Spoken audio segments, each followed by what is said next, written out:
welcome to Pure Hustle Podcast. I'm Mike. And this is Orlando, and we're on episode 355, a themed episode. Yeah, themed episode. And if you are listening right now on, wherever you listen to podcasts, if you're listening to the podcast, you're not on YouTube, go on over and check out YouTube, because we actually had a Monday mini where we kind of previewed this episode, where we kind of talked about the state of reselling. Like, where is reselling at right now in 2023? What are some of the things that we are experiencing? What is the landscape that we are in? And of course, we can't cover every nuanced thing, but we try to kind of summarize it. And now we're going to go into a little bit more depth of what is it like? What is the reselling world as of now, 2023? The different platforms. What are we seeing as sellers? What do we expect out of the buyers? So we previewed that on Monday, on our Monday mini, not last week, but the week before. So make sure that you are subscribed to YouTube so that you're not missing any of those videos. We have a lot of cool videos. And I'm hoping that maybe in the next couple months, we can get back to some fun, whether it's like thrifting or garage sale videos or just different things like that TikTok that we can reaction. add in there as well. Yeah, maybe some more TikTok reactions. Yeah. There we go. Hey, and by the way, so this themed episode, right, the State of Reselling 2023, I want everybody to know that our podcast is a documenting podcast, right? We're not gurus. We're not like, hey, we did this vast research. I did some research, but it's not like I did a sample pool. I didn't, use the Gallup service or anything.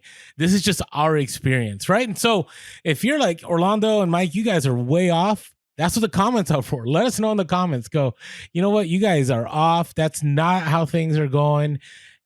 You guys need to, do something else, because you're obviously missing it on certain things. And we're okay with that. I mean, we've always said from day one that this podcast is about documenting our journey. And hopefully as we document our journey of reselling, that a lot of people can learn, and that a lot of people can, provide feedback even. And, and for lack of a better High School Musical theme, we're all in this together.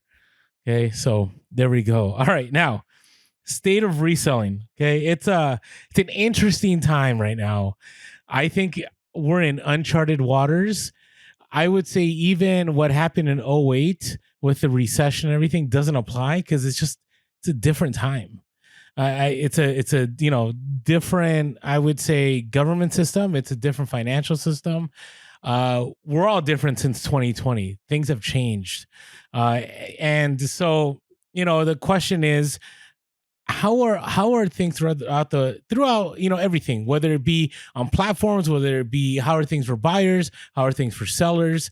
And so the first thing I wanted to talk about is platforms. How are things on platforms in 2023? And I think most people know where I'm going with this one, but I want to start with the fact that larger platforms are charging more money to sell. It's going to cost more to sell more. And that's just the reality of things right now.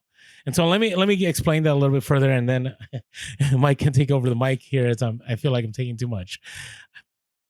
So in 2020, when things were great, right? Remember 2020, the year we thought the world was going to end, but instead reselling, it was probably the best year that any reseller has ever had, pretty much. Especially if you've been reselling since like the 2000s and you're reselling now, you would say 2020 was incredible. It was pretty much, you could sell anything. You could sell at premium prices. No one cared. Money was flowing everywhere. So what did that mean for platforms? Well, that meant for platforms like eBay, they were a lot better off having more sellers on there, listing a lot more items, and there was no need to promote listings. There was no need to charge extra fees, because they were making a ton of money from just the gross merchandise value, that's what, the profit that they make from items that people sell, right? And so, for example, they had promos like if you sold sneakers that were worth above $100, eBay charged you $0 in fees. At the same time, the amount of listings that you could have under certain stores went up, and that meant that you were not charged for having, let's say, over 1,000 listings. I remember there was a time when I would hit over 1,000 listings within a 30-day period that eBay would charge me, I think it was like 6 to 10 cents, somewhere in there, for each listing after that. And so somebody with 3,000 listings, that became a problem. Well, then eBay lifted that because they wanted people to just list everything they had because they were selling so much, right? And then you had platforms at that time like Mercari that were charging pretty much no fees right? When they first started, this was, I think it was pre-2020, they were charging 0 fees. But even in 2020, their fees weren't that much, right? And there was no such thing as pay-per-click on eBay or promoted listings. Even now, Poshmark has promoted listings. And so now that things are difficult, right? Now that people aren't selling as much, these platforms have to find ways to get profits back to their shareholders. And they figured out a way. And the way to do that is by charging sellers to sell on their platforms. So even if sales aren't coming through, they're still making good revenue. So give you some examples, right? On Amazon, we already talked about how fees, some places, depending on what niche you sell in, or depending on what what items or what location, like your fees can be anywhere from 30 to 50% on items you sell on Amazon. Right? eBay, right? Their new thing that they added, they went from promoted listings, which was just a very standard, this is how much you can, promote, and then we'll take that chunk if somebody clicks on that ad, to now eBay, right, has it that you can now do that. You can also do pay-per-click. You can also do dynamic ad rate, where eBay's basically saying, trust me, bro, whatever percentage it was at that moment, that's what we're going to charge you. And so there's that. And then you also have eBay that changed from charging you fees on just the item that you sell to now they're charging you on the shipping, and they're charging you even on the sales tax, right? And on promoted listings, they're charging you for what the item was being sold for, not what it actually sold for, right? So it's wild. And even Poshmark got in on the action. They now have promoted closets, right? So they're also making money off of this. So this is where we're at. And it's kind of the reality we all have to live in the fact that, hey, if you want to sell on these platforms, and this is what these platforms are wanting to promote, not doing this, especially in a saturated field, is going to lead to less sales and less profit. Thoughts, Mike? Yeah, I mean, I think those are all great points. I mean, you kind of covered all the basics there. I think there's a lot in play there. Like you mentioned, like the reselling specifically, 2020, what that was like. The increase in revenue for sellers and all of that, and what that does for a company, and you kind of covered this, but what it does for a company is it makes their bottom line. It makes what they can show their shareholders increase. So, like for instance, I have a friend who's really high up in Home Depot, and Home Depot is one of those companies. A lot of companies didn't do so well during the 2020 time. Home Depot is not one of them. Home Depot did very, very well during 2020 because everybody's home. People decide now's the time I'm going to do some home projects. And so Home Depot saw some of the highest, profits it had ever seen during that time frame. Well, if you're a upper manager at a place like that, like my friend who's like a regional director, like not just like a regional manager, not just like an assistant manager of a store, but like he covers many stores in like a big region of the United States. If you're at that level of a company or higher, the pressure on you from the stakeholders and from the board and all of that is so much more to say, hey, look, we reached X percentage of increase and we saw, however much dollar amount last year. That was our best year ever. Next year needs to be just as high. And the reality is, how do you do that? How do you get the next year just as high when you had a freak situation? And if you don't make the next year just as good, then somebody's head's going to roll, right? Because it's, even if it's things completely outside of anybody's control.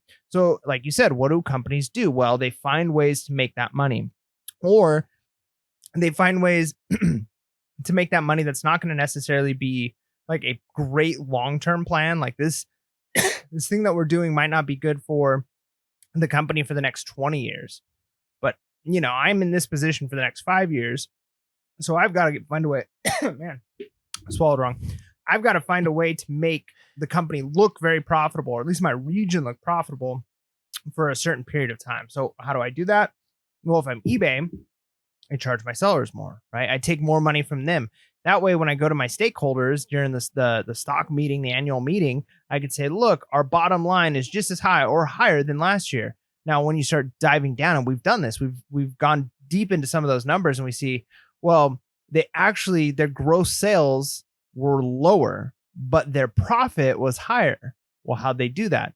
Well, they charge their sellers more. And so, yeah, if you're a seller on one of these platforms, you got to realize they're trying to meet those numbers that they were seeing a couple of years ago. They're trying to make it look like nobody wants to be the person going to your boss saying, hey, we're down 15% again, just like we were last quarter. But it's not my fault, right? Like, you can only do that so long. And so they've got to find ways, even if it's not sustainable, to get those numbers up.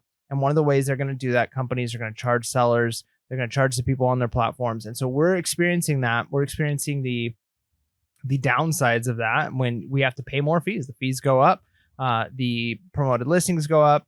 But hopefully the other way companies can be more profitable is they can make their systems more cost efficient. They can be smoother. They can find other ways to cut costs. And so we've got to just hope that they're doing some of those things that are going to be long-term better for us, that we can look back 10 years from now, 5 years from now, and say, like, man, eBay kind of screwed us for a while there with those higher fees, but I'm so glad that they implemented X, Y, and Z, because in the long run that was beneficial. So hopefully we start seeing those things that they're implementing to improve. Because the fees, the cost of being a seller on all of these sites is definitely going up, and it's understandable because costs everywhere are going up. I don't know anybody who's saying, like, hey, my groceries have gone way down and my electricity has gone down. Like, cost everywhere is going up, so it kind of makes sense it's going to go up where we're at too. It sucks because, you gotta find ways to make that money increase. And go ahead. No, I was just going to say, it sounds really negative, and we're not trying to be negative. I'm just being truthful about the matter. But at the same time, on the practical end, what does this look like? And it just means that you're going to have to play the game, right? Unless you somehow have figured out a way to continue sales. And there's some ways to do that, right? If you're very niche down in an area where, not many people are selling and you have consistent buyers, you don't have to do promoted listing. There's some people that do that. If you are able to, find a way that you can, avoid getting into a saturated field, you can do that. But overall, you're going to have to play along. Especially, I would say, I don't know of many full-time sellers that can do this. I would say part-time, you can play the game. You can play the game of, I'm not going to do anything. I'm not going to give in.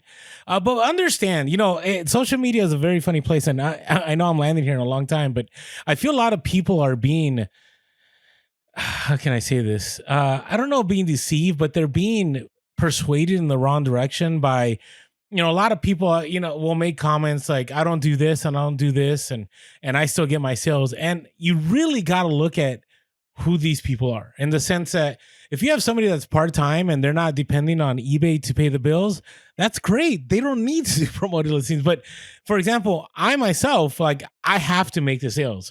I don't make the sales, I can't pay rent, I can't pay electricity, I can't do these things. So for me, it's not an option to promote my listings. It's not an option to even do the dynamic ad rates. Now, do I do the craziness where I'm willing to do up to 20%? No. And honestly, I don't trust eBay because eBay does not show me the data. And so and unless I'm missing something, let us know in the comments. Unless I'm able to see that pretty much everyone's in this certain percentage, like, that's going to be a very, very hard sell for me. But you got to be willing to play the game, right? If you're on Poshmark and that's your main go-to and the promoted listings is being pushed, you got to do it, right? Because they're going to favor those individuals, especially the algorithm that plays along with the system. And I know it's not good, but you just got to understand, like, we can make these stances, right? We can go make these very, I want justice and all this, but guess what? When it comes down to it, those people that are like in the rah crowd with you, they're not going to be paying your bills. So you got to do what's best for your family. All right. There's my 2 cent rant. Yeah. All right. So our next point we wanted to make is that platforms are becoming more buyer centric. So again, kind of going back to that idea of the platforms as companies kind of have to find ways in order to maintain their profitability. And I firmly believe that a lot of people in the upper management in various companies are looking out for themselves short term. How do I make it so that I'm employable and I have a good track record for the 5 years I'm going to be here before I jump ship to another company? But at the same time, companies also kind of have to have some long-term goals and things that are moving towards ways that are going to help the company out. And people realize that customer experience is really, really important. And long-term, a company like eBay, Amazon, Poshmark, Mercari. None of those companies are going to be successful if it doesn't have a reputation of having good customer service. Now, we want good customer service too. I mean, the reality is when we talk about calling eBay and having eBay take off negative feedback or having eBay help us out or listen to a situation where we had a unique thing happen. I mean, really what we're looking for is good customer service because we're paying eBay a fee. eBay's hosting our items. We are their customer in a sense. But if you step back a level, the customers buying from us, their experience is one of the most important things for eBay because if people don't feel safe buying on Amazon, buying on eBay, buying on whatever, they're going to go to the place that they feel the most comfortable with. Now, the problem with that is that sometimes comes at the expense of us, the seller, right? I mean, I even think about like companies like Costco, Walmart's another example, places that have really good return policies, Amazon. Like sometimes you feel really bad, man, when you return something, it's like the sellers, like they have no choice. Like even okay, it's a big company that's they make hundreds, thousands of these. Like they can just return this, no big deal. But like they're kind of eating the cost. And how many people return things, not because there was something wrong with the product, but because they had buyer's remorse or they broke it or all of those things. But because those companies do that, they're willing to take those things back. Amazon, Costco, Walmart, they'll pretty much take anything back for any reason. Because they're willing to do that, people shop there. So even though it's like, man, this really stinks, as we, the sellers, are starting to see eBay maybe side with customers a little bit more, the expectation is that like, well, I'm going to have to do this return, whether or not like it's my fault or their fault. Like, it could be 100% their fault, and I still have to deal with this return. All of those things, it stinks when you deal with the one-off situation. I'm going to try and be positive here, though, and say, but long-term, I think it's beneficial. So kind of looping back to the idea of like, how does this long-term help eBay and then help us as the sellers? If sellers or if customers feel comfortable going to eBay, you are going to have to eat some costs. You're going to have to eat some the cost of a seller or a buyer returning something and they broke it, they messed it up, and eBay is going to allow things. You're going to say, hey, that's not fair. Why is the customer experience so important? And what about me? I'm the seller and you should be looking out for me. But long term, I think over the course of your lifetime selling on eBay, it's beneficial for people to be on eBay. Like if the reputation that eBay gets is, well, if you buy something on eBay, you can get screwed. They don't ever take anything back, and they don't ever look out for the customers. Everybody's going to jump ship off eBay. Your business is going to collapse. So I would rather lose money occasionally on some items, as long as it doesn't go too much in that direction, than for everybody to say, you know what, I don't feel safe buying on eBay. I'm just buying on Amazon. And then there goes my business.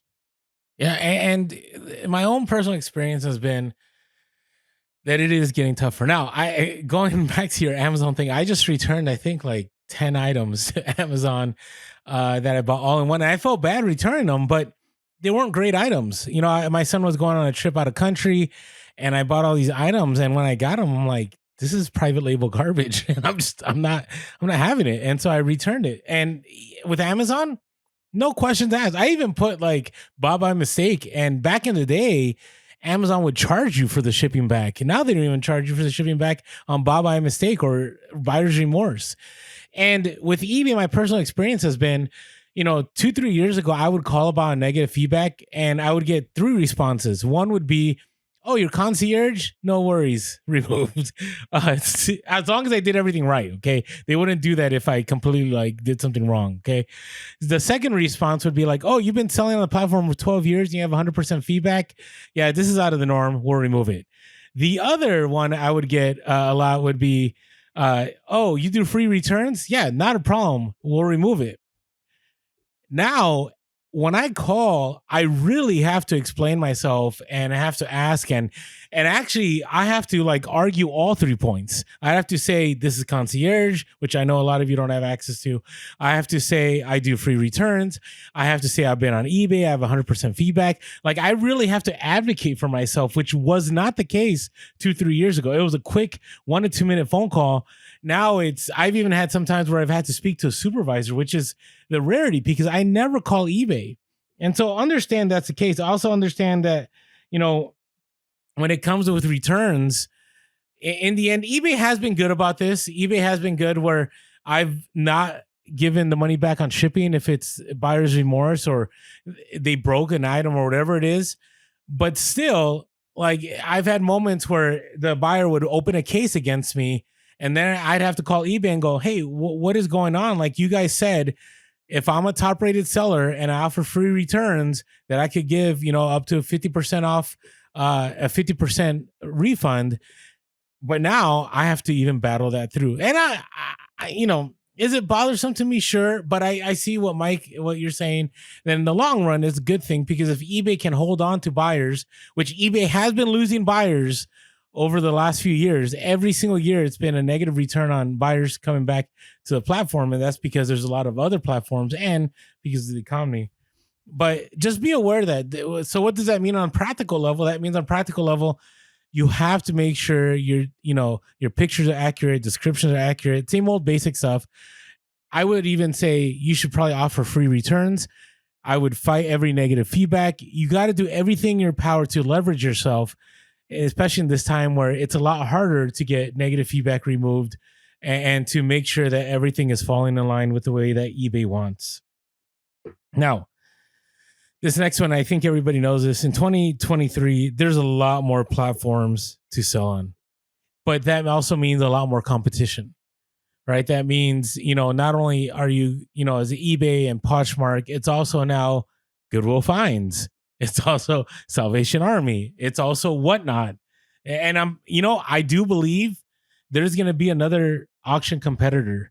I thought eBay would be that one, but obviously eBay, I don't think they're going down that road, even though they said they were. It's been about a year since they announced it.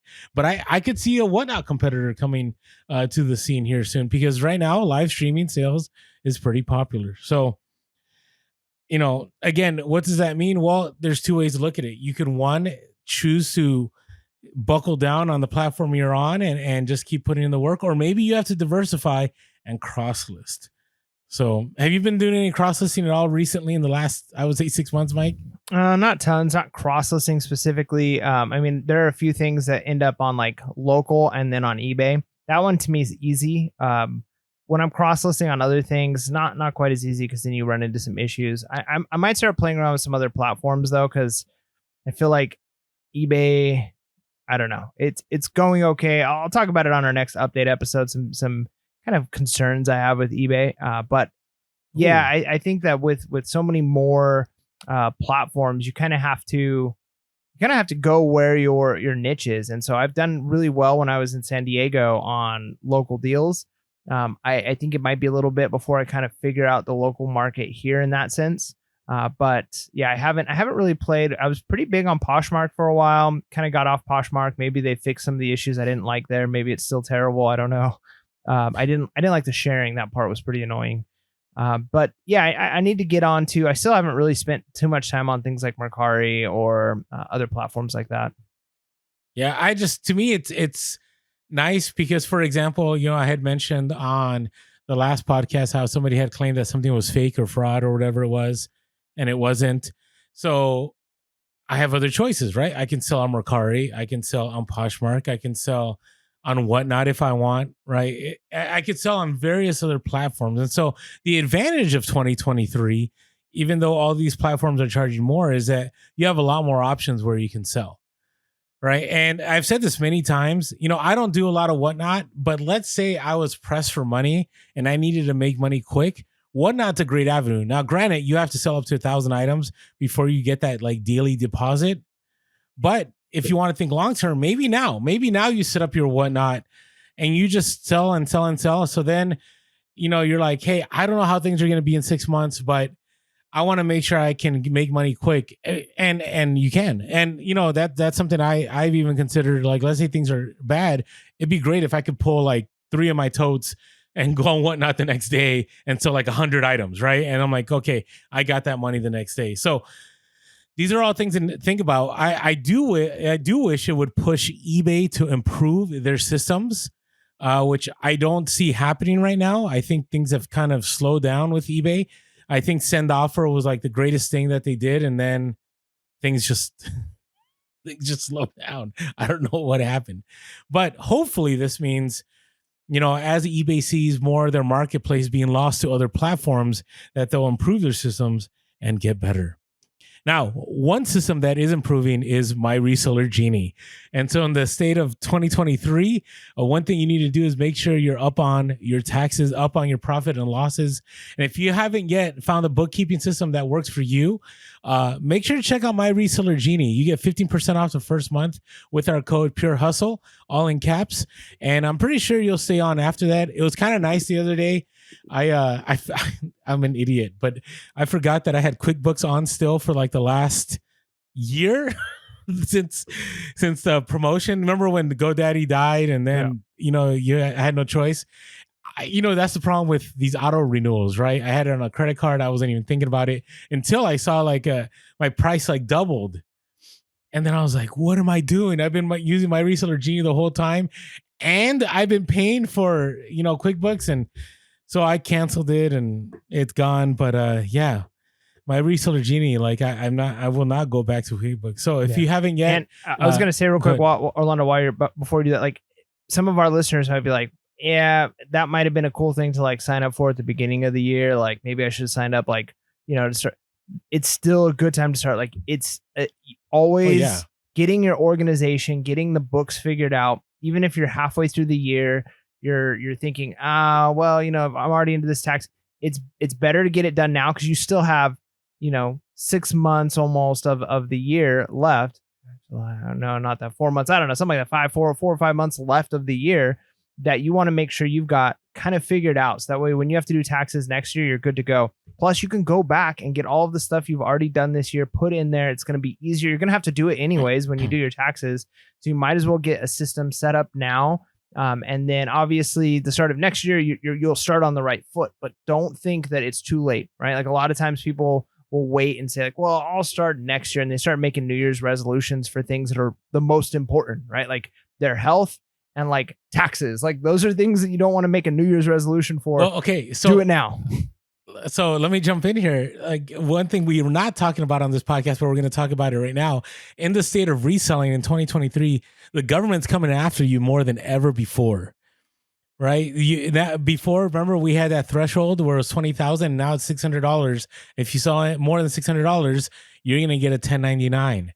And so that is the current state of reselling, where not only are you paying more fees to the platforms, now the government is going to make sure they get their check. And so what better reason to get on My Reseller Genie to make sure you're only giving the government what they deserve, and that's it.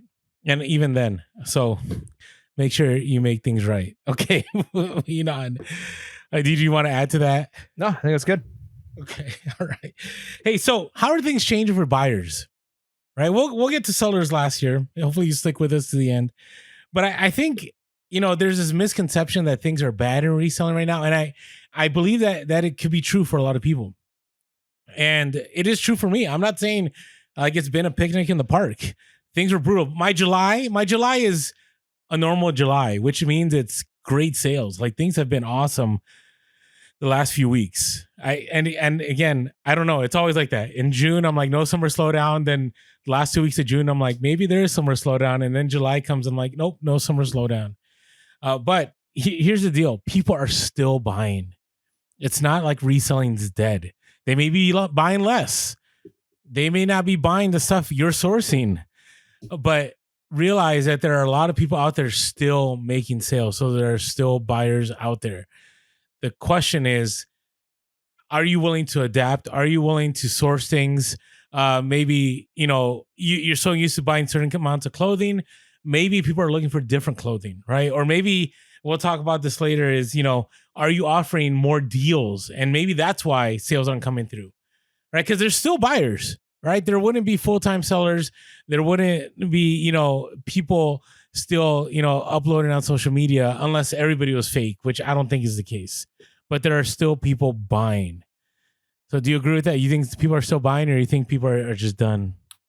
Yeah, no, I definitely think people are still buying. Again, like you mentioned, though, it might be different items, right? Like you got to think there's always been some kind of understanding. I think most resellers have of like seasons, right? So if it's the winter time, different items are selling than if it's the summertime, different items are selling. If it's Christmas versus if it's Halloween, right? Like there are certain items that move at certain times of the year. And the same is true if you think more long-term, more macro level. when you're in different economies.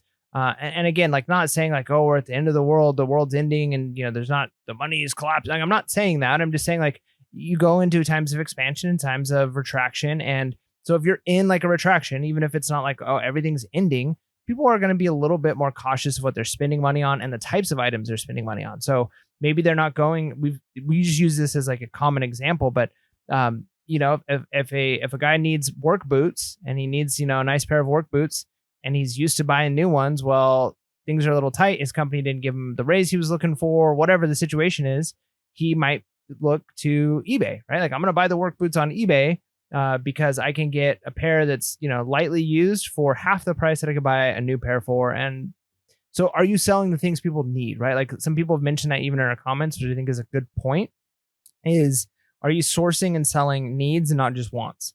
And then as we move into a time of expansion, then you get to sell a little bit more of the wants. Like, hey, here's a holographic Pikachu with a signature. Like, those things tend to be a little bit more sought after when money is just kind of flowing. And so are you sourcing the right things that people are buying? Because people are still going to buy. Like, things are still happening. People will have to live, so people will buy.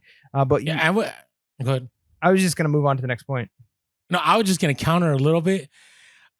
I thought like I would only have to source what people need, but I'm just sourcing a lot of what people want, and I'm still getting the sales. And I think it's because we have basically two economic systems, right? We do have people that have a ton of money, and to them right now is the opportunity for those individuals to get those items that they wanted on the cheap. Just like us as resellers, right? We're buying out collections. Same thing are happening with people that have money, right? It's something that, wealthy people are frugal too. Okay. I think we have this misunderstanding because social media, makes it that all wealthy people, drive Bugattis and wear Gucci and they're wearing their Millie watches, but that's not the case for all people, right? Like rich people want deals too. And so they're turning to eBay and they're like, hey, I wouldn't have spent $200 on that collectible, but I'm willing to spend $100. And if you're able to get that collectible for $10, you're still making that profit. So make sure to keep your costs low, so you're still selling the wants that people are looking for. Because even though the market's gone down, people are still buying wants. And I would say probably right now, 80% of my sales are wants more than needs. Like, I have tons of work stuff, but no one's buying it. But people are, in my recent sales, it's all been like Hot Wheels and collectible cards and just all kinds of randomness. I just sold a Ninja Turtle Splinter. Who needs that, right? No one needs that. No one needs video games. No one needs bobbleheads. No one needs, all these items, and they're still selling for good money. So be aware that, that keeping your costs low allows you to still be able to sell collectibles. All right, I'm done. All right, very good. So that kind of moves on to the next point of people are looking for deals, right? So people are going to be buying from you. They're going to want deals. And we talked about this in a lot of depth two Mondays ago in our kind of preview to this episode. So I don't want to go as hard into it. I think that's still a good episode to listen to, but people are looking for deals because they want deals themselves. And there's the flip side to that, which is we as sellers get the benefit of sourcing oftentimes better deals. So it goes both ways. Like, it's never fun when the expectation is you're going to have to accept more offers or send more offers that are maybe lower than you would traditionally or typically accept. Like, that's not like an exciting thing. You're not excited about the fact that you're going to be accepting offers at 10, 15, 20% less than you maybe typically are accepting or have accepted in the past on a particular type of item. That's not an exciting thing. So the thing though is you kind of have to take into account, I would rather sell my items for 15% less than I'm used to than to hold on to items and never sell them, right? So if the buyers, the expectation is, well, if you don't give me a deal, somebody else will, because people want stuff to move. If you walk into a store like Target or Walmart, right? Like, things get clearance. Certain items like went crazy cheap. I feel like TVs have like really gone down in prices because a lot of these stores kind of have had an abundance. And like I said, they're trying to make their bottom line as big as possible at the end of each quarter. So if they have to just kind of dump things at a clearance price in order to get those numbers in, they're going to do it. And so buyers have that expectation that things are going to be cheaper. Like prices on everything have gone up. So I'm not going to buy those things. I'm going to go to the people who are like basically trying to give stuff away. That's where I'm going to go to because things are harder right now. So I'm going to try and get the deal. And so if they're turning to eBay anyways, they're probably looking for a deal better than you're offering or hoping to get. So that's not fun. I think that we just have to recognize that that is the expectation of a lot of buyers. So you can kind of stick your head in the sand and go, well, I'm just not going to sell to those buyers. Well, if those are 80%, 60% of the buyers, whatever it is, like you're going to see a significant drop in your sales. You might see a 60% drop in your store because you didn't want to take a 10% lower on each item. Like the numbers don't add up, right? Like it's sometimes worth taking the lower amount. But the flip side to that is people are selling things for cheaper a lot of times, again, because they're trying to make ends meet. I don't know about you, but I feel like when I go to garage sales or estate sales, there's always the two different types of sellers. Like there are sellers who are, they want top dollar for everything and for various reasons. Maybe they don't know the value of what they have or whatever. And then there are some people who are just like trying to give it away because they don't care. But then there's that people who are trying to just, I need money, right? Like I'll sell it to you for $100. Fine, you'll give me 70. Sure, I'd rather have 70 than nothing. And so people are willing to make deals on things. And so you are able to go and pick up collections of whatever it is. Maybe like we talked about earlier, Pokemon cards, collections of RC cars. People are offloading things because they're trying to pay their bills. And so you can get deals too. So yeah, it sucks that you have to give deals as the seller, but the flip side is that expectation goes both ways, and you can expect to get potentially better deals as the seller going out sourcing as well, because at that point you're a buyer. No, agreed. And here's the thing: there's a lot of people. I can't say. I mean, I'm not saying like 1,000, but I've had many conversations where people are like, "I'm not selling anything," and I'm like, "Are you running a sale?" And they're like, "No." And I'm like, "Well, you got to run a sale. Are you taking offers?" "No." You got to take offers. You send offers, you got to send offers. And it was really tough for me. If you go back to our podcast back in February, I struggled. It was bad. It was really, really bad. And I decided to do an experiment, right? To do 50% off everything. And sure enough, the moment I did that 50% off, sales like skyrocketed. And I haven't looked back. I've been 50% off since February on everything in my store. Now, I have kind of played around with some numbers where there are some items that I would list high, and so it would go to 50% off and it'd be at the price that I wanted to sell at. I wasn't selling it for dirt cheap, but I've definitely, gotten used to the new normal, right? And when things rebound, I'll turn off the 50% off and it'll be 30% off. It'll be 20% off. But I've done what I've had to do. And so you got to make sure that to understand that people are looking for deals. And so you got to adjust. So for example, not only with that 50% off, but I'm also taking offers on top of that. So I've removed all my free shipping and I charge shipping on everything, and it's worked out. So you have to figure out ways that you can still take deals in this economy. And we've said this, like you said, we had a whole episode discussing this, but you got to keep costs low. And if you can keep your costs low, you can give people the best deals ever. Now, on top of that, you have to make sure you're on top of everything, because people are returning things, more frequently now, right? Because, they may buy something like, let's say the 20th of the month, and they get it, and it's the 27th. Hopefully it doesn't take that long for you to ship something, but they get it on the 27th, and then the rent's due in 3 days. They're like, ooh, I'm going to be short like $200, and I dropped $100 on this item. I need that money. And so they'll return it.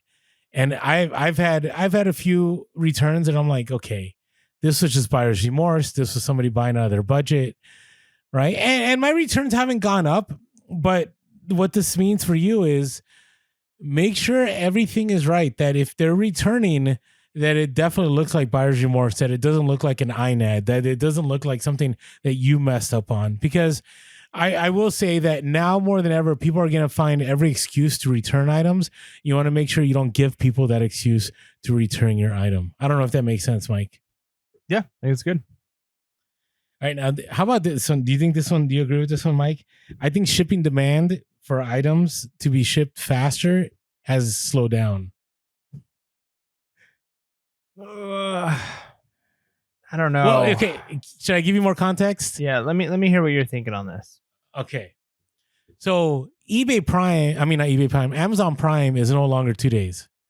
Back in the day when you bought something, like it was within 2 business days, you would get the item. It doesn't happen like that on Amazon anymore. Now, there is still some perks where if you're in a certain geographical area, you'll get it like the same day or overnight. Okay, that happens. But shipping has slowed down, right? USPS first class used to be 3 to 4 days, right? And even before I went to USPS Ground Advantage, now it's 5 to 7 days.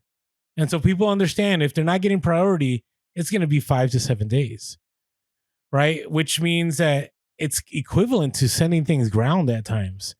Like I will send things UPS ground, and it's the same amount of time as if I send even USPS priority, right? So I'm not too worried about, changing my shipping times, or sometimes if an item's cost me too much to ship priority, I might go down a ground because it'll get there at the same time pretty much. And you have to remember, most people that sell on eBay are really slow on shipping. I've heard somebody say that like the average ship time is like 9 days for you to get an item. Right. So if you're that person that ships same day and an item gets to somebody in 3 to 4 days, you're already beating out most sellers on eBay. All right. So with that context, does that make sense that people aren't expecting like the instant turnaround on their items? Yeah. I mean, I think that may be the case. I think there's some validity there. I still think though, we live in such a fast-paced world that the people who are able to ship the fastest, and a lot of times it's like things like Amazon where you can get something next day, it's still going to take a priority. I think it still is an expectation. Okay. I do think though, even going back to like thinking about 2020, and I think it opened up a lot of people's eyes to the fragility of just the whole system, like how interconnected everything is, and how things like supply chain or things getting backlogged can really have an impact. And I think some people obviously get frustrated by that. Other people I think were maybe starting to kind of understand and go like, okay, like sometimes it's hard to ship things, and for things to get like to expect that it's always going to be at a certain place at a certain time, it's going to take a couple extra days. So I do think that maybe there has been a more understanding of people, just things take a little bit longer, or being okay with, hey, if I'm going to get a good deal, I'm okay waiting 3 or 4 days if I buy this off eBay because it was really cheap, because I don't need it tomorrow. So I think, yeah, there's probably some validity there. But I think we still live in a time where so many people want now, immediate. So it goes both ways. I think that maybe we're at net zero. Like maybe there's not, like it doesn't really impact us too much, because I still think there's enough people who want immediate. And then there's been, I think, maybe a shift towards some people being a little bit more lax and understanding of the fact that things can take a little longer and things are out of our control. And UPS is just taking, or USPS is taking longer on items, and shipping costs have gone up. And so I think that the scale kind of almost balances out. Like enough people have gone into both camps that it's probably like a net zero for us. All right. I see that.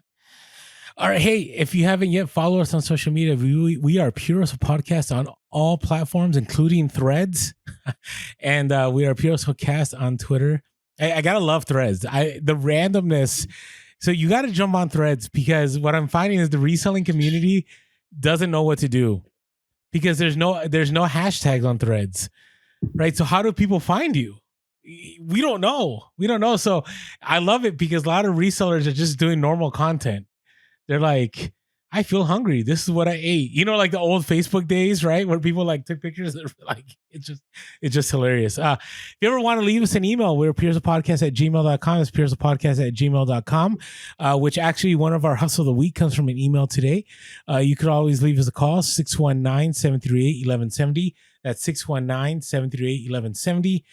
And as always, if you're listening to us on the podcast and you haven't watched us yet, jump on over to YouTube, hit that subscribe, smash that like button, hit that bell notification so you don't miss any of our Monday minisodes and any extra videos we may drop. And as always, thank you to all of you that drop reviews on iTunes.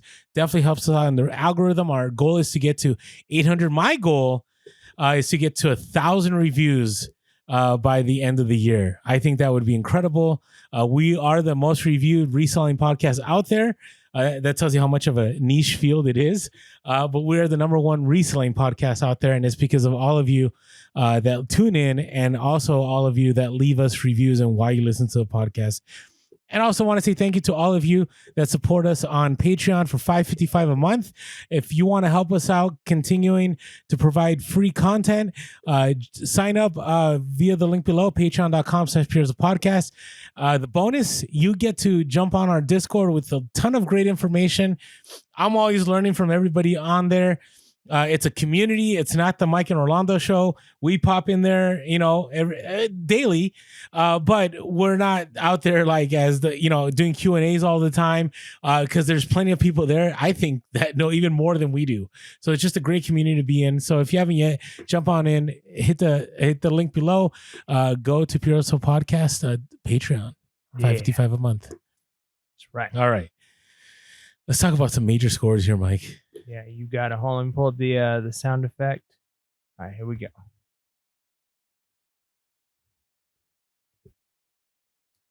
Yeah, hustle of the week. All right, so for those of you who don't know, hustle of the week is a place where we get to talk about the big scores, the big sales, the big finds of resellers. Now, we're really big on being real on Pierce Podcast, and we know that there is not always going to be massive home run hit sales every single time you go to a garage sale or a thrift store. And so we don't try and push that. But what we do try and say is, hey, if you're out there consistently grinding it, you are going to find these deals and you're going to be able to find some sweet hustle. So we like to celebrate the people who find some amazing deals and kind of share those on the podcast. So our first one comes in from an email, which is awesome. I enjoyed reading this one. I'm not on the Instagram as often as Orlando is, but I definitely see all the emails. And so I saw this one come in. It was really cool. So this one comes in and it's from Emily. And it says, hey guys, I wanted to share a big find and a good reason to always check comps. I found this Nike hat at the Goodwill for $1. I picked it up without even thinking about it because it was new with tags and I knew I'd be able to make something on it. Lucky for me, I pulled up comps when I got home and saw that it was kind of special. So it was a Nike unisex adjustable dry fit feather light tennis hat, and it was a red cap, and it sold for $75. So always check comps. Thanks for the knowledge. Happy reselling, Emily. Emily, that was a fantastic deal to go from $1 and to be able to sell it for 75. And you're right. Like typically a deal like that, you see a Nike hat, it's new with tags, it's only $1. Worst case, you're going to be able to sell it, throw it up $15. No big deal, right? Like even if it's just a run of the mill hat, you'll sell, you're going to make some kind of profit. But to be able to sell for $75, that's an incredible deal. And again, it's always good to check comps while you're outsourcing. And now if you know no matter what it'll be profitable, you might not need to check. But before you list it, like imagine if Emily got home and was like, yeah, these type of hats sell for like $15-20 and she just listed it for that would have been a loss for her because she would have not realized like, hey, ooh, this one's actually different. So even if you think you don't have something special, make sure you're checking the comps before you list it. So it's one extra step, because that could be the difference between selling something for $10 or 75. Agreed. And again, it just blows me away, like that you can still find things at thrift stores. It's just awesome. So good for you, Emily. All right, this one comes from Vintage Mermaid, who is a local reseller here in San Diego who definitely knows her stuff. And she's also on our Discord, always dropping knowledge. So this is from the Discord. She said she almost didn't buy this at the swamp meet because the seller was asking $10. Right. And the swamp meet here, Mike, you even talked about it. Like it's tough to find things at the swamp meet because a lot of people know what they're selling, So pick this up. It was a piece of fabric. I always love the fabric sales. It must be super easy to ship fabric too, but also a bowler. So it's peg hopper artwork prints. So picked up a vintage peg hopper Tahiti Imports fabric. It was 44 inches by 65 inches for $10 and took a best offer on eBay of $400 plus ship. Wow. That is just wild to me. That's killer, man. That's amazing. So vintage Mermaid. Anytime I find, fabric out here in San Diego, I hit her up because she definitely knows what she's looking for. That is a great field to be in. Yeah. I might. I don't know if I ever talked about it on the podcast, but I used to work at Joann's Fabrics, cutting fabric. Oh, okay. So I don't. Are you an expert? Absolutely not. But if you wanted like 1.5 yards of fabric, I could cut it for you. Okay. All right. Is that a skill or something? It is. You got to be able to, like, I still remember you got to pinch it with your thumb, you pull it across, you put it on the thing, you slide. Okay. Like, oh yeah. It's a talent. I should go back to my roots though, and maybe learn a little bit more about fabric, especially if some of them are selling for $400. Holy smokes. Yeah, it's pretty wild. All right. Our next one comes from Chris Moose 476. So this was a YouTube comment. Picked up a 1997 Tyranno shredder for 10 cents at a yard sale. The toy was in the bottom of a tote and had no tail, no weapons, and the mouth was glued shut. Sold it for $250 plus shipping on eBay. Holy smokes. This thing is missing half of it and it's been glued together and it still sells for $250. Let me see. Can I get this to the camera so people can see it? Do we have that technology? But it's this thing right here. Jeez. And I'm just like, I'm looking at this right now and I'm like, this is crazy. Like, so 1997 Tyranno shredder maroon, just the mace is $195. So the fact that Chris Moose, you found the figure for 10 cents and you sold it for $250 with all the damage, because there's one here that's not damaged, it's $700. Jeez. It just sold. And the movie's coming out, by the way. The movies, there's a new movie coming out in a month for Ninja Turtles. So that's why all the hype. That's crazy. Hold on, let me see if I can pull this up real quick. Are you gonna put it on the screen? All right. Is it shared on? There we go. Okay, so that's the what's it called? The axe. $199. Good grief. Yeah, just the axe. You imagine if you had one of these pieces and you're like, oh, it's not worth something. You just toss it to the side in your house. Yeah, that'd be awful. This is like a major bolo, man. I'm going to be. Look at that. This. Good grief. So nice work, Chris Moose. Yeah. And you know what? He had shared this like 3 months ago, but I'm going to call it Providence, Destiny, whatever you want to call it, that we got to share it now, because right now is prime time to sell Ninja Turtles. I just sold a Splinter. Splinter was the rat. Yep. And I sold him for like $50 plus shipping, and I paid like $2. I just sold, just during the podcast, I sold, what did I sell? It didn't go for that much. Maybe I should have raised my price. But I sold who is this? I don't know which Ninja Turtle, Slash. And I just sold them for $13 plus shipping, which maybe he's worth a lot more now. Who knows? Oh, man. I should pull it up. But I've sold even the cards. You know, when you get the figures and there's the cards in the back, I've sold the cards themselves for like $20 to $50 each without anything. So that's it's crazy. So, all right. Do you have a hustle of the week this week? Or you still working through things? Yeah, no, man. I'm good, man. Don't sell me short like that. I'm not trying to sell you short. I'm just trying to be real. I'm hustling. Okay, so, this is a find. I probably talked about this. It's probably been maybe a couple years now. Anyways, we found a preschool that was closing down. Wasn't like a huge preschool. It was just like probably a couple workers there, and they had a handful of items and curriculum. Anyways, one of the things they had were these versatiles, it's like a curriculum that has, it's like 5 books of each of like 10 different types. There's like 10 different like math, adding and subtracting, multiplication. So there's like different books. There's 5 of each, and then there's these tiles that kids use to like answer the questions in the book. Anyways, we picked up like 10 sets of these for $30 total. So for about $3 a set. And every year at the beginning of the school year, I tend to sell 1 or 2 of these. People are, I don't know whether it's homeschools or whether it's, maybe like small school co-ops, maybe daycares, things like that. But people tend to buy these around this time. It's about the only time of the year they buy them. But I sold this one for $100 plus shipping. So from $3 to $100 plus shipping. You can't beat that. It's killer. So yeah, sweet deal for sure. That's what I love about reselling. Like, think about all the randomness. We have a hat that sold fabric, a Ninja Turtle. You got that versatile, like just the randomness. Good, nice work. Yeah. What about you? So this was an interesting one. I if you follow us on Instagram, you should follow us on Instagram. Every Saturday I post when we go to garage sales.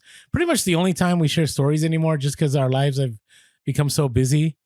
And I had to drive to San Clemente, which is about an hour and a half from where I live, because my son had to take the SET because they don't do SETs anymore for college admittance in California. And so there's not that many schools. So I decided to drop him off early and then go to garage sales. And I was in a wealthy area, and I didn't think I was going to find much that day, but there was this one garage sale that I went to, and there was this waffle maker. And I've seen people sell waffle makers for good money, and I was like, I don't know how much this is going to go for. And I was like, how much, what are you looking for this? And she's like, I'll take $10.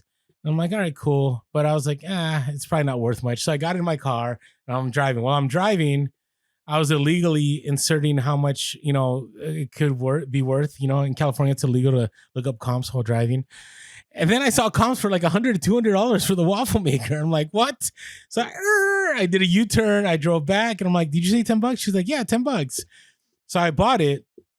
I listed it. And within 12 hours, I sold that. It was a Warring Pro double Belgian waffle maker. I sold it for $110 plus ship. And the shipping was about $35. So just crazy. Just like, I didn't even think that. And so that day I spent like $80. So I made profit on that. I sold some other items. I have a Herman Miller chair I picked up that day too. But yeah, keep an eye out for those waffle makers. They can go for good money. It's good stuff, man. Good stuff. I almost kept it though. It was pretty sweet, but can't get high on your own supply. So, or on the smell of waffles in your house. Yeah. My wife made waffles the other day. It was fantastic. I love waffles.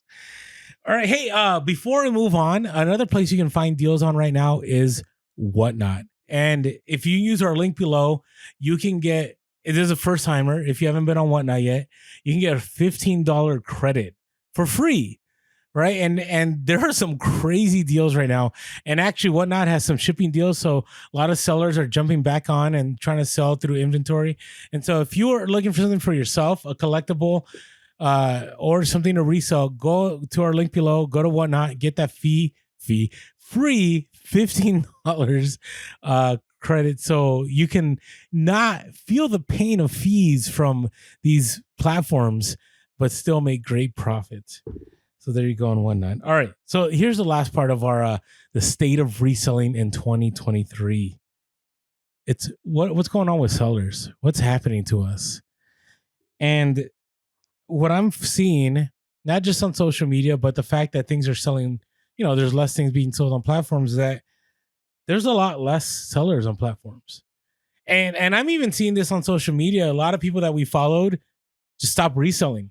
They like the comfort of the 9-to-5 and W-2, which I think there's a lot to be said about that. It's in tough economic times, it's kind of nice to have a consistent paycheck. I will say reselling full-time is not for the weary, and I'll talk about that in a little bit, but there's less sellers. So I think there's going to be an advantage here pretty soon. When things rebound, right, those that stuck it through and continued reselling, they're going to be able to sell more. They're going to be able to sell for more because during that time they built up their feedback, they built up their reputation on those platforms. And so I would say don't give up on reselling. Keep going. Even though there's a lot of people that are jumping on and have fallen off. A lot of people were used to, the good old days of 2020, the golden age of reselling. And now they're like, hey, I'm not making that much money anymore. I'm out. I don't want to resell anymore. And I don't know, what are your thoughts on all of this here, Mike? Yeah, it's tough because when the economy is doing really well, money was kind of flowing a little bit more freely. I think even if that's the case, if you're in like the millennial generation, you're in like the generation where like you kind of are almost forced to hustle, because even though like the economy is doing well, things are so expensive. So people were looking for side jobs, side gigs, whether it's I'm going to drive for Uber, I'm going to do, I'm going to be a personal shopper, I'm going to resell, because otherwise I'm never going to buy a home. I'm never going to be able to do these things that I want to do, or travel, or the things that, maybe people could have done 20, 30 years ago without necessarily having to, work 10 jobs in order to do. So people were doing these side gigs, and it was actually pretty profitable, right? So like if you told me like back in 2018, 19, 20, 21, hey, here's this side gig you can do. It doesn't take tons of time, and this is how much money you can make. Sweet. Yeah, I'm going to jump on and I'm going to do it as a side gig. Now, if I've been doing this as a little side gig and I'm making $400 or $500 extra a month, whatever it is that I need to kind of just, I don't know, this pays for my groceries or pays for my, nights out, or whatever it is that you're using it for, but I only have to work, a couple hours a week to do it. Sweet. Now, as things have gotten harder and you've really had to like niche down, and like shipping costs have gone up and fees have gone up, and you're having to sell things for cheaper than you were selling things for, and things you have been sitting and they haven't been selling, and you maybe are, kind of not, you're not necessarily as into reselling. It's not as easy. So you're like, I'm not doing this side gig anymore. I'm going to jump and find something else. Right. Or I'm just going to go back to my 9 to 5, because now what I used to be able to make in a couple hours a week, I'm going to have to need to spend 10 hours a week to make, and it's just not worth it for me. So yeah, more people are dropping off. Now there's a benefit for that if you're the kind of people who are going to stick around, right? Because as people fall off, you make it through this tight time, and you're able to get through it, kind of tighten your belt, like that's kind of like the saying, like tighten your belt, we're going to get through this. You tighten your belt and you get through this season, this time of things maybe a little bit harder in 2023, then hopefully you get through it with more inventory of like good solid stuff. You've gotten rid of the stuff that was kind of junky. You've gotten more skills. You've learned 2 or 3 new niches. Like whatever the situation is, you come through this better. Then in 7 years, when the economy picks back up and people start jumping on this as a side gig again, you're just going to crush them, right? Because you've got all of the experience, all of the setup, you've got the foundation. So you kind of almost don't have to worry about like the fair weather resellers. Now, again, it's not like it's a bad thing that these people were on and then they left, because like it was a season, it was beneficial for them. The economy wants to find equilibrium. Like in its natural state, it's going to try and find, like, prices are going to find equilibrium. Like if the supply is really high and the demand is really low, prices come down. If the inverse is true, then prices go up. So there's always going to be a search for equilibrium. And so if the economy is doing worse, there's some things that are harder. People are going to drop off from selling, which means your competition is less, which means it actually will become easier again for you to be selling items. It just takes time to find that equilibrium. You just got to ride those waves. And so, yeah, I think people are leaving some of these platforms, going back to their 9 to 5 jobs, or maybe they never left their 9 to 5, but they're going to that as their primary, and kind of giving up the side gigs for now because it's just not worth it. Yeah, agreed. And so that leads to the next thing here, is that there's a lot of full-time resellers that are going to part-time. And that's okay. I really do think that's okay. Because you got to do what will make it happen. It's an interesting phenomenon in the reselling world, right? Or the entrepreneur world, right? If you go back to the 9 to 5, like, oh man, like, you gave up, or you're not the controller of your own destiny, or whatever it is, whatever people want to say. But to me, being a family guy and kids I got to take care of and bills to pay, like, you got to do what you got to do. Right. And so you see a lot of full-time resellers that are like, it's too inconsistent. It's kind of rough.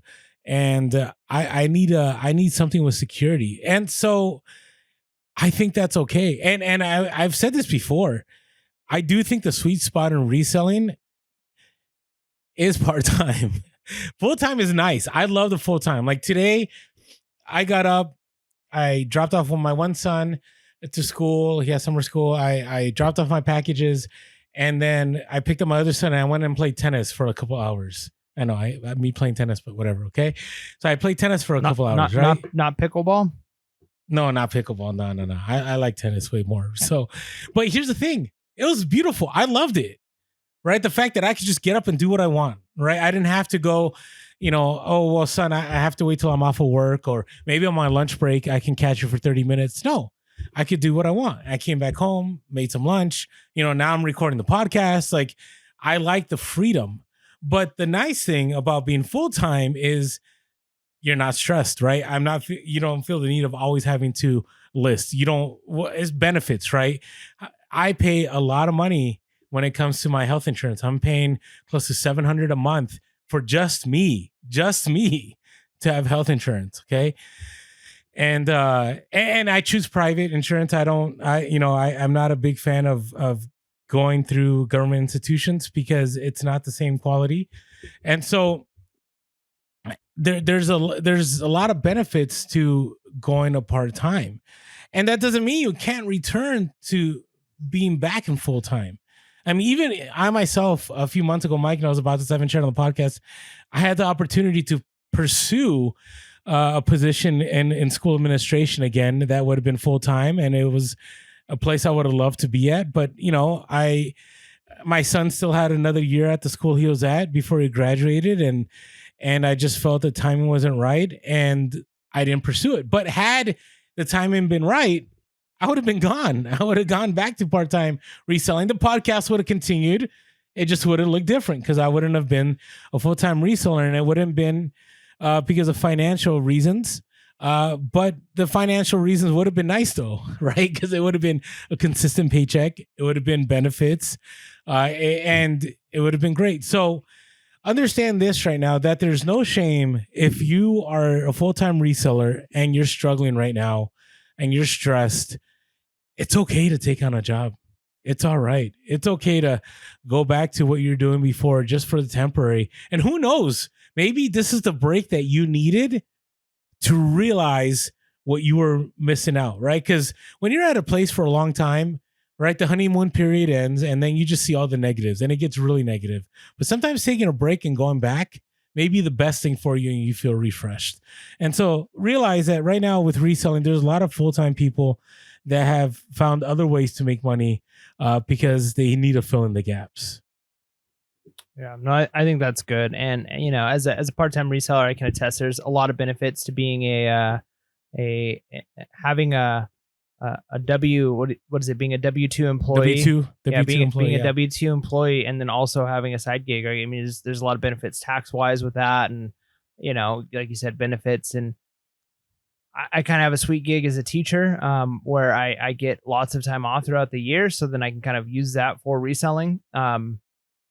So yeah, there's nothing wrong. I think too, there's like a weird thing. I mean, you've even made comments like, okay, like, some people, they're not really full, and not that you push this, but like some people aren't real full-time resellers because they have a spouse that makes money. But like, we don't do that for anything else. Like if like somebody's like a firefighter and then their spouse is a nurse, we don't go, but you're not like a full-time firefighter because like your wife is a nurse and she makes money. It's like, well, yeah, you're still a firefighter. Like what difference does it make? Like, so if there's almost like too much pride of like, hey, I do this and only this to make money. And it's like, well, that's not really that's kind of like a weird flex because like we're hustlers. Like there's a lot of ways we can make money. Hey, like you do the homeschool thing. I think over the next, like this next year, I have a new, like, I have to start all over with my curriculum. Like being a first year teacher again. I mean, this is my 9th year of teaching, but basically it feels like I'm a first year teacher again. It sucks. But then I'm like, okay, I've got the hustler mindset. What can I do? Well, since I'm developing a lot of new curriculum, I'm going to develop some of it so I could sell it on websites that teachers use to buy curriculum. So I'm going to make money off the fact that I'm putting in work, making this. That's the mindset. I think that's a better flex than being like, I only resell and this is the only way I make money. Like I think it's not like a thing that's like as impressive as some people might think it is. So I don't think there's anything wrong. Yeah. With going back and saying, hey, I kind of want to move back to part-time reselling, or I want to try something else for a little while, or I'm going to add some things to my portfolio, some new skills, some new ways of making money. And then, yeah, that might actually make you fall in love with reselling again. A lot of times people do something because they love it. And then when it becomes like something that they rely on completely, take some of the love away from it. So yeah, I think there's something to be said for that. But if you are still wanting to stay in the game, you're like, I'm a reseller. I'm not getting out of this. This is who I am. This is what I do, whether it's part-time, full-time, somewhere in between. If you are not adapting, you're going to get left in the dust, right? Mhm. It's true for pretty much every field. Like, just imagine anything. Like, imagine if you're a car company and you're making cars, and you're still making cars with the same technology and the same everything from 10 years ago, 20 years ago. Nobody's buying your car. Like, everybody has to adapt if they want to be successful. Every company has to adapt. That's just part of life. And so if you're not willing to adapt and say, hey, maybe I sell musical instruments. That's all. I don't plan on selling anything else. This is my niche. There's still room within there where you can adapt. Maybe you're adapting to, hey, maybe it used to be this specific instrument that was really popular, and then now it's kind of shifted to like a different brand or a different instrument. And that's where you got to start putting a little bit more of your time and energy. Or maybe it's, is it acoustic or is it electric? Or is it a certain brand? Or is it, do you have to do different sales? Do you have to change the way you're marketing? Do you need to source from different places? Like, you still, no matter what it is, you've got to be willing to adapt. Because if you don't adapt to changing economies, if you don't adapt to changing platform rules and their expectations and their fees, if you're not willing, shipping, all of those things, like if you don't adapt, you can do it. Like, you can just kind of just put like I'm staying here, like I'm going to be this bulwark for, this is the way I do life and business. And I've seen it so many times with businesses. Like, there's documentaries on like businesses who, like, they were so stuck in there, like, this is what we do and how we do it. And the world passes them by. And then like 20 years down the road, people are like, who, what, that was a company? I don't know. Right. Like, don't be that person. Like, you can like stick your flag in the ground and say like, this is the hill I'm dying on. But that's a weird thing to do when it comes to reselling, because people's experiences, expectations, their interests, all of those things change along with things that are outside of our control, like platform fees, platform algorithms, and economics. All those things are in constant flux. And so if you're not that you have to be, I think the other end of the spectrum is people are just they're blow with the wind and they can't stick to anything for very long.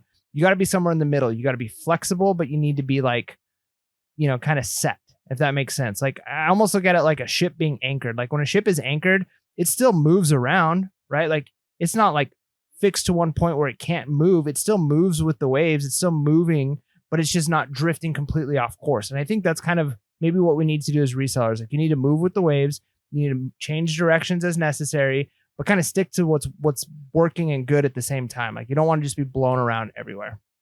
Yeah, I would say it's you have to put in the work, because it is work, and you may have to put in more work to make it happen, but your work may look different, right? What you source may look different. How you promote items may look different. How you ship may look different. Like, there's so many things you need to adapt to. And I'm I don't know where things are going to land. We may, things may rebound the next month, and we may have the biggest Q4 ever, which, that's what Amazon is saying. That's what they're expecting based on the last Prime Day.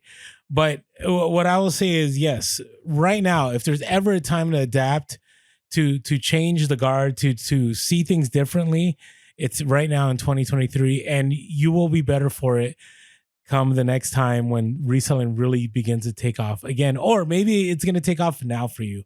So hopefully this current state of reselling helped you out, or at least reinforced things for you, motivated you, or even gave you some background noise to get some work done. And with that being said, make sure to be real, be relevant, and be reselling. Lates. Peace.